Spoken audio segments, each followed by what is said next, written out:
Hadirin yang saya muliakan, ini tanya jawab Rasul dengan Jibril alaihissalam telah memberikan ilmu yang sangat banyak sekali kepada para sahabat dan kita umatnya sekalian. Hadirin yang saya muliakan, hadis ini sudah pernah kita bahas dulu ketika kajian hadis Al-Arba'in An-Nawawiyah. Ya, kita tidak memperlebar lagi, insyaallah nanti akan kita dapatkan pembahasan ini ke depan. Hadirin yang saya muliakan, maka di hadis tersebut kita lihat betapa agungnya agama ini, betapa mulianya agama ini, langsung dibawa oleh Jibril alaihissalam, wahyu dari Allah Subhanahu wa taala. Disampaikan kepada Nabi Muhammad sallallahu alaihi wasallam dan para sahabat mengambilnya dari Rasulullah sallallahu alaihi wasallam. Para sahabat mengajarkan kepada generasi berikutnya, itu para tabi'in. Para tabi'in mengajarkan kepada generasi berikutnya, atba'ut tabi'in. Kemudian mereka menulis kitab-kitab sehingga sampai ilmu itu kepada kita. Sampai ilmu itu kepada kita. Alhamdulillah. Kemudian jemaah yang saya muliakan, maka di hadis tersebut kita dapat faedah yang luar biasa. Faedah keberkahan ilmu itu didapatkan oleh seorang murid yang tawadhu kepada ilmu dan kepada yang mengajarkan ilmu tersebut. Keberkahan ilmu, yaitu ilmu yang bermanfaat, itu bisa didapatkan melalui orang yang bertanya dan orang yang menjawab. Ilmu itu diantaranya kita dapatkan dengan bertanya. Diantaranya dengan bertanya. Maka kunci dapatkan ilmu, tidak boleh malu bertanya untuk tahu dan untuk diamalkan jika sifatnya diamalkan. Jika sifatnya memang untuk diimani, maka mengimani ketika itu berkaitan dengan keimanan. Maka hadirin yang saya muliakan, dalam hal ini juga mengajarkan kepada kita, dalam hadis ini, pentingnya memperbaiki amal dan ketaatan kita kepada Allah Subhanahu wa taala. Sebagaimana inti pembahasan ihsan dalam bab muraqabah yang sedang kita bahas adalah bagaimana kita beramal dengan amal yang paling baik. Bukan sekedar beramal. Inilah ujian yang Allah berikan kepada kita hidup di dunia dengan segala pernak-perniknya. Kemudian Allah uji, liyabluwakum ayyukum ahsanu amala. Siapa di antara kalian yang paling bagus amalannya? Siapa yang paling bagus amalannya? Dan Allah yang menilainya. Maka ketika Allah menguji kita, berarti Allah yang menilai. Liyabluwakum ayyukum ahsanu amala. Tidak perlu pujian orang. Tidak perlu apa kata orang. Yang kadang dan pujian orang itu yang bikin rusak amal kita. Namun itu yang sering kita tidak sadari. Hadirin yang saya muliakan, berikutnya kita melihat dalam hadis ini bagaimana sahabat Nabi sallallahu alaihi wasallam sangat baik adabnya. Karena baiknya adab mereka sehingga baik pula ilmu yang mereka dapatkan. Di antara baiknya adab para sahabat adalah husnul istima'. Mereka mendengar dengan baik sekali. Tidak memotong Rasul ketika menjawab dan tidak bertanya kepada Rasul ketika Jibril masih melakukan tanya jawab. Anak ke ya Rasulullah tawanya. Habis tabuk tanya yang kedua, mereka enggak. Maka husnul ittiba' itu didapatkan bihusnil istima'. Mereka menjadi orang paling bagus mengikuti Rasul sallallahu alaihi wasallam karena mereka paling bagus mendengar ketika Rasul sallallahu alaihi wasallam menyampaikan.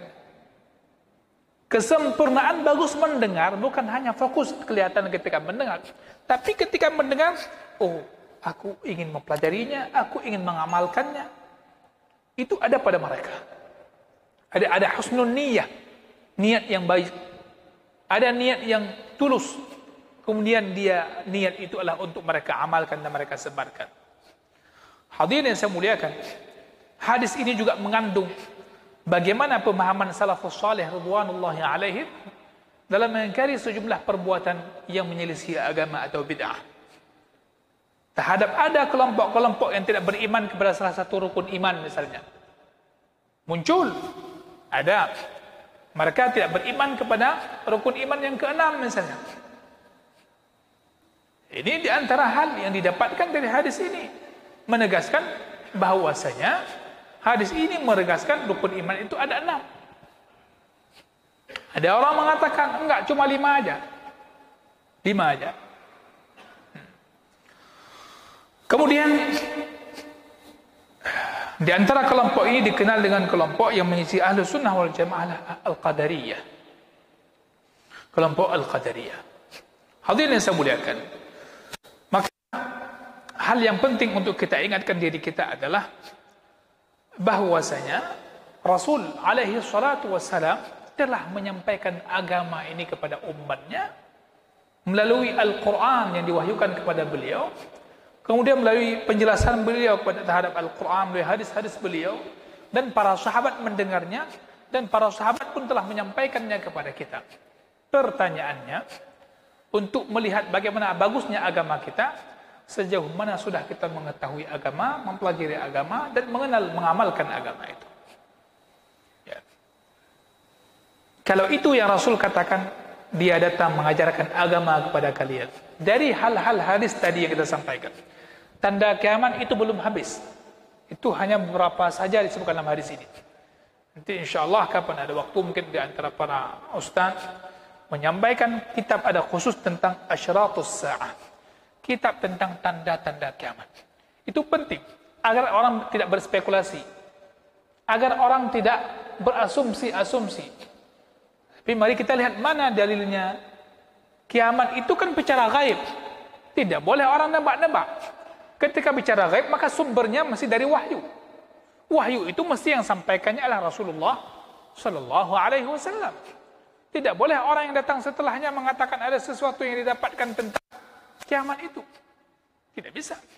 Ketika berbicara sumbernya di Rasulullah sallallahu alaihi wasallam, maka dibutuhkan yang namanya validitas sebuah teks hadis tersebut, kesahihannya.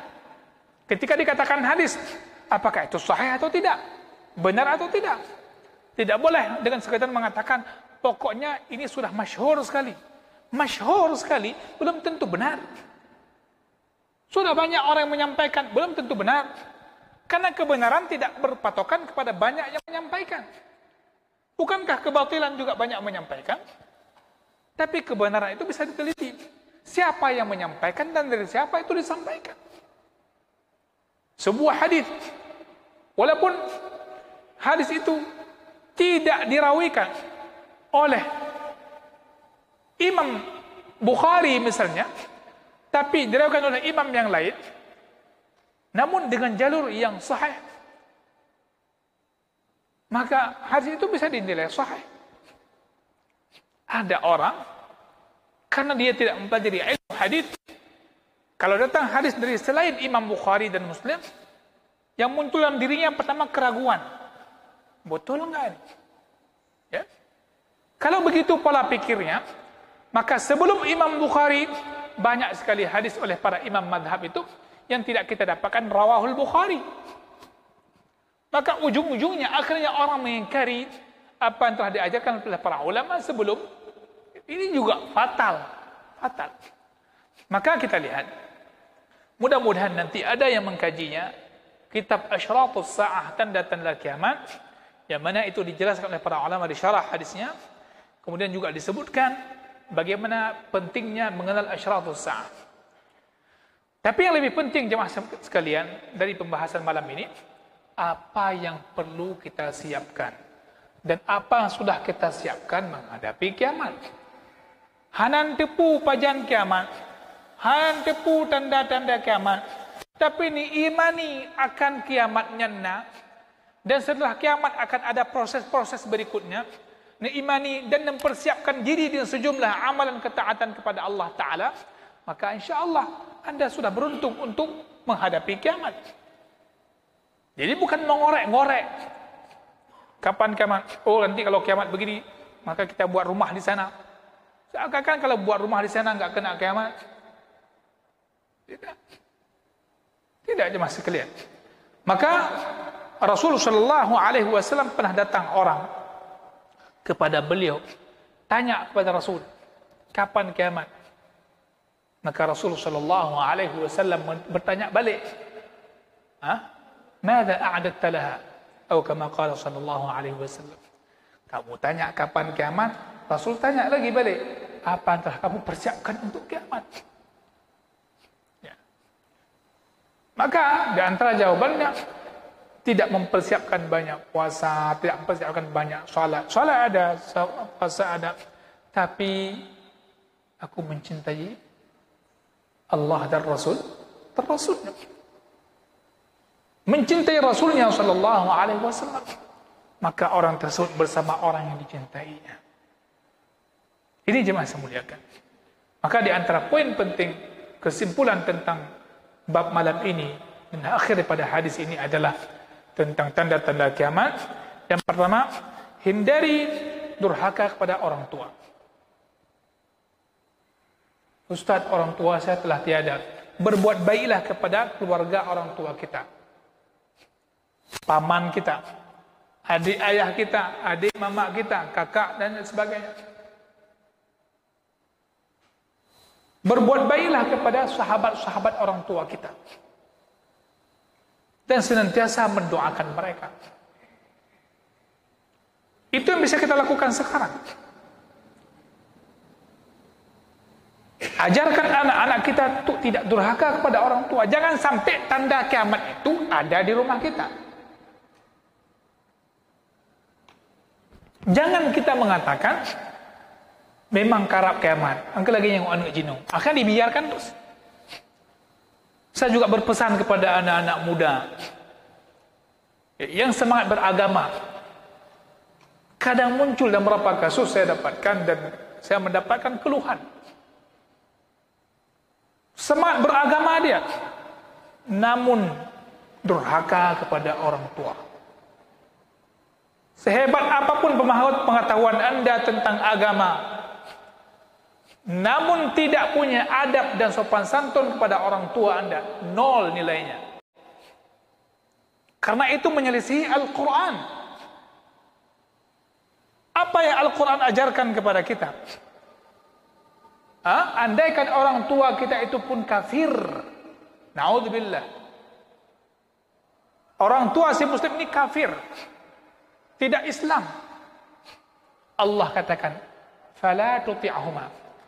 Kalau masalah kekafiran dia ajak kepada menyekutukan Allah, jangan taati. Akan tapi apa kata Allah? Wasahibhuma.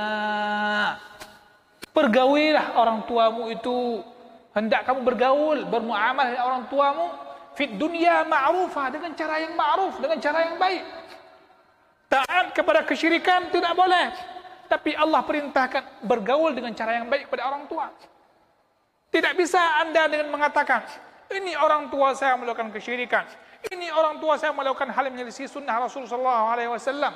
Dengan itu semena-mena Anda menghardi orang tua Anda. Tidak ada agama yang melegalkan perbuatan itu. Nol. Jangan sampai ketaatan Anda durhaka kepada orang tua Anda.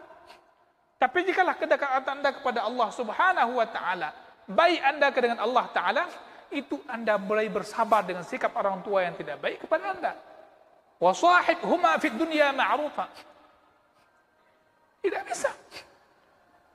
Kadang pun yang diperdebatkan, na'udzubillah, si anak ini pun baru taubat, baru sadar, baru kenal agama, kajian sekali dua kali, pulang ke orang tua, ada beda pendapat, yang mana pendapat orang tuanya juga pendapat yang kuat. Karibut. Sedikit Pak. Contoh misalnya, mudah-mudahan ini tidak terjadi. Perbedaan ketika tasyahud.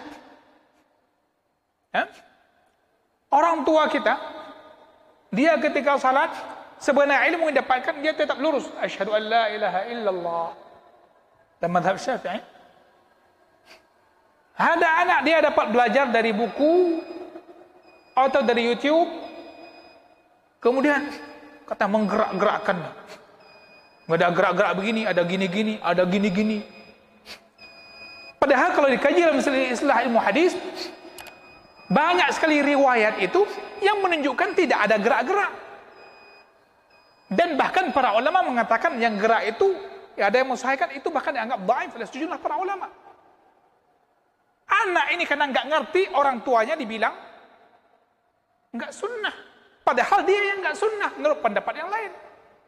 Ini contoh-contoh. Na'udzubillah min dzalik. Mudah-mudahan tidak terjadi yang dia ada di masjid ini. Kalau ada di luar masjid, sampaikan di luar masjid. Na'udzubillah min dzalik. Barakallahu fikum. Subhanakallahumma bihamdik asyhadu an la ilaha illa anta astaghfiruka wa atubu ilaik. Wassalamu alaikum warahmatullahi wabarakatuh.